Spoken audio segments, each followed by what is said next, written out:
Manusia jadi tak syukur ada 3 sebab. Pertama, sibuk tengok apa yang orang ada sehingga terlupa apa yang dia ada. Macam kita berbuka puasa, kita ada macam-macam makanan. Ada orang tu makanan pun tak ada. Orang Rohingya tu telefon Mufti Arab Saudi. Macam mana Syekh, sah tak puasa kami dengan tak kami tak bersahur dan tak berbuka? Ya makanan pun tak ada.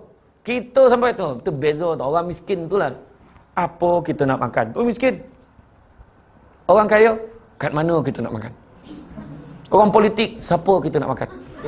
Tak, tapi itu bukan, tu tajuk dia, bukan. Tapi beza orang kaya dengan miskin mana nak? Orang kaya tu lah dia, aduh, mana nak makan? Hari ni, kalau situ tak best, situ je, tempat lain dah pula. Nampak tak? Bazar Ramadan, mana nak pergi? Kita orang kaya punya cakap tau. Tu sebab saya lah, kalau nak beli, kalau Tijon dah tahu dah tempat mana nak beli.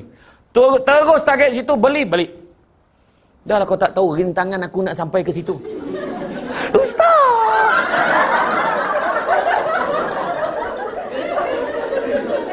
Aduh, salah yang nak ambil gambar aku semua tu salah. Ustaz, ya Allahu Akbar. Ada seorang budak politeknik tu, dia sekali kan cabang politeknik. Ustaz, ya Allah, hai. Boleh ambil gambar tak? Ada juga yang muda nak ambil gambar. Boleh, ambil lah. Mak seminat betul. Mak dia. Bukan dia. Dia ambil gambar untuk mak dia kan. Tak apa. Jadi keadaan dia, hati kita. Itu pertama. Tengok apa orang ada, terlupa apa yang dia ada. Kedua, sibuk tengok kelebihan orang lain sampai lupa tengok ada kekurangan orang lain. Kita mungkin suami kita tak tampan tadi kan. Syukur. Ada orang tu suami pun tak ada.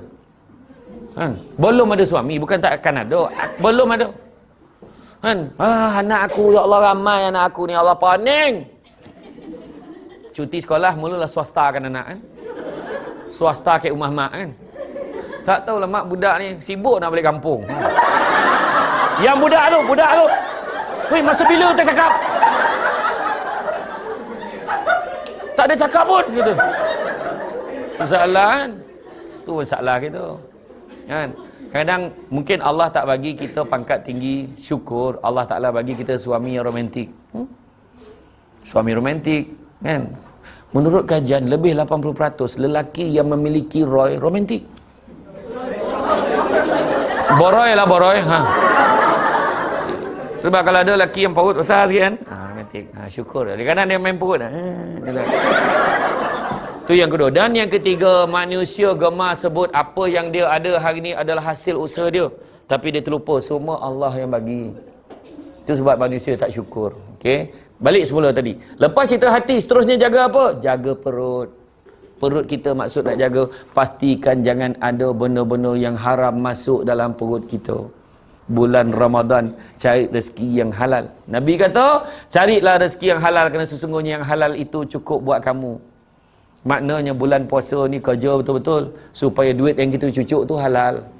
Soalan nak ditanya bagaimana nak menghalalkan rezeki yang kita cucuk pada setiap bulan. Tu soalan dia. Kemudian seterusnya yang keenam. Yang keenam ke kelima? Kelima, jaga tangan. Banyak tolong orang. Kan macam kita waktu berbuka puasa kan, kita beli buah tamar tu siap-siap kita packing bagi. Orang nak buka puasa ni ramai-ramai kan. Kita pas ambil. Tu nak kejar pahala tu. Sebab apa? Bila kita bagi tu, Nabi kata kita akan dapat pahala orang tu yang bagi dapat sedekah kita tu tanpa mengurangkan pahalanya walau sedikit pun. Kita dapat pahala dia. Tapi kalau kurang memang orang tak nak. Kau janganlah nak sedekah-sedekah dengan aku. Aku dah lah tak semayang, itu pun kau nak ambil ke? Tu kan. Tak, tapi makna kata sedekahlah banyak-banyak, bagilah ke orang ya. Dan juga yang terakhir seterusnya ya, jaga langkah kaki kita, melangkah ke tempat-tempat yang baik. Itu pun ada pergi masjid, pergi surau musalla. Dan juga yang ketujuhnya, jaga apa? Jagalah ketaatan kita pada Allah dan Rasul. Itu adab dalam bulan Ramadan. Maknanya taatlah pada Allah, taat pada Rasul, jaga solat kita, puasa kita biarlah tip-top tahun ni. Biarlah puasa khusus. Nombor 1, puasa kanak-kanak tadi. Nombor 3, khusus langsung tak fikir pasal dunia, susah. Ambil yang kedua tu. Paling tidak, ya. Paling tidak, maknanya yang mengurangkan pahala puasa pun kita tak buat. Jadi rasa cukuplah sakat tu. Terima kasih banyak. Ada yang tidur tak? Alhamdulillah. Macam tu punya galak. Boleh sambung ke tak? Ya kan sadap lah, terus lah nak mampu cakap depan ni kau tak tahu.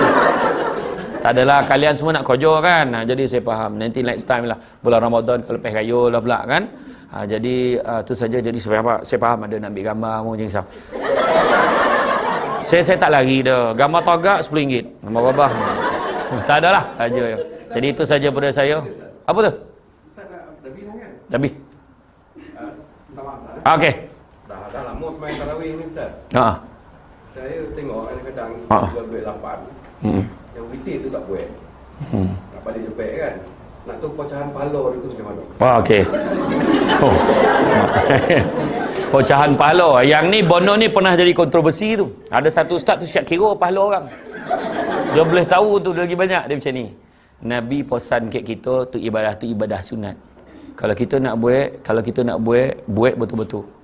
Dan pesan saya, yang 8 tu satu hal. Yang ada satu masalah, ikut imam yang 20.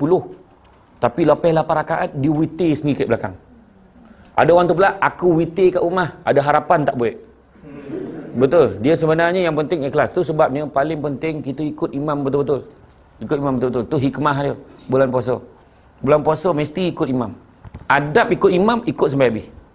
Termasuk melainkan memang betul. Aku buat 8 tapi balikkan aku nak sambung lagi tarawih ni, nak buat lagi 2 walih sebab aku nak cukupkan 20. Nak buat 50 pun buatlah. Betul, tetapi memang kita ada setengah yang memang macam tu, tak apa, kita tahulah. Tapi orang tu cakap aku nak sambung lagi, tahun tu tak cakap dah. Tapi bila buat ikut imam, ikut betul-betul. Dari segi pahala senang je. Allah Ta'ala cakap, Allah Ta'ala tak tengok macam kita korban lah. Allah tak tengok pahala, Allah tak tengok pada daging dan darah, tapi Allah tengok pada amal soleh dan takwa dia. Kadang kita semayang, tapi semayang jumpa barang hilang. Apa poin ni? Tak dapat pahala tu dah. Bukan kuranglah pahala, tapi kita tak tahu apa ada dalam hati orang. Allahu Akbar. Lah, overtime tu tak buat lagi. Contoh. Allah, besok kojo. Allahu Akbar. Samsul debat hari ni ke besok datang? Semua-semua. Nampak? Itu masalah dia. Tetapi buat betul-betul. 8 ke, 10 ke, 20 ke, buat dengan sungguh-sungguh. Terutamanya 10 malam takhir lebih lagi. Fokus kena lebih.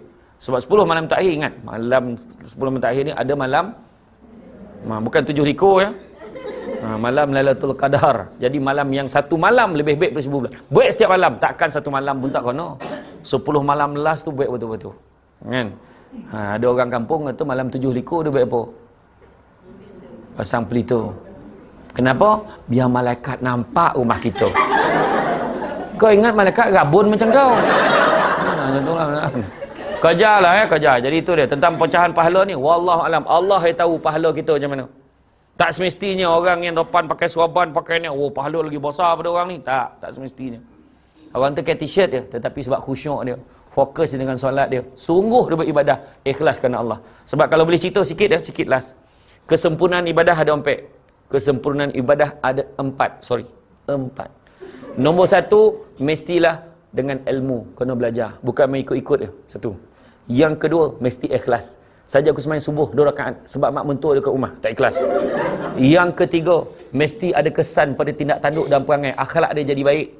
Dan yang keempatnya, dimulakan dengan niat. Apa niat kita sembahyang? Apa niat kita buat? Betul lah kita saja aku sembahyang maghrib 3 rakaat kerana Allah Ta'ala, betul. Tapi sebenarnya niat betul-betul apa? Aku sembahyang ini, bos ada. Biar bos nampak aku pun join sekali program ni. Contohlah. Jadi kadang-kadang tu niat kita apa? Itu yang paling penting sekali. Ya, tu saja pada saya. Pokok sekayu. Lah, ada lagi. Kita tanya. Okay. Sebelum malam terakhir tu kan, kita nak buat tahajud, contohlah kita dah tahajud dalam pukul 3 hingga pukul 4 pagi macam tu kan. Lepas tu kita bekerja waktu pagi kan. So, contoh kita buat tahajud, kita datang kerja dia akan efek, kita akan mengantuk, kita akan terjejas kerja kita. So, macam mana Ustaz? Sedangkan bekerja pun ibadah, nak kerja 10 malam terakhir pun ibadah juga. So, macam mana Ustaz? Dia sebenarnya, kita kena biasakan. Lazimkan. Dia kalau tiba-tiba buat tu yang ngantuk. Ada orang tu tak tahajud pun ngantuk. Itu salah tu. Sebab dah lapar kan. Betul, dia bila lapar ni, penyakit dia satu, dia efek mata ingat tu. Kuyu tau. Geram tengok air. Tapi sebenarnya tu je. Simple je. Macam mana pun syarat kita qiyam al-lail, bangun malam adalah kita tidur dulu baru bangun. Mungkin buat dekat-dekat nak sahur buat pun tak apa. Tak saya buat pukul 3 pagi dekat-dekat nak sahur. Kan dekat nak sahur kita bangun. Tu sebab nak bagi tahu malam yang dikira malam Lailatul Qadar tu bermula kebanyakan pandangan kata bermula pada lepas maghrib sampailah sebelum subuh. Jadi mana masa tu ada. Jadi paling tidak jaga tarawih malam tu. Setiap malam tu tarawih dengan witir tu jaga. Paling tidak dapat malam tu. Malaikat akan berlumur-lumbur ni turun pergi ke orang yang beribadah saja. Tak kira lah kau pasang pelito tak pasang pelito. Jadi maknanya insya-Allah tu sebabnya minta, ya Allah kau berikanlah kekuatan pada aku untuk bekerja besok. Minta dalam solat tu. Lepas solat tu minta, ya Allah, aku ni tahajud ni Allah, janganlah aku ngantuk besok. Kau ngantuk rezeki. Rezeki tu yo. Dapat macam mana? Bukan semua orang dapat ngantuk ni. Ada orang tak dapat dia tidur, Ada kawan saya universiti tu 2 hari tidur, Ada seorang tu tak tidur-tidur, yang seorang 2 hari tidur. Orang biasa bangun pukul berapa dah, dia lain bangun, weh hari apa dah, lain soalan. Macam tu lah. Okey? Dah ya?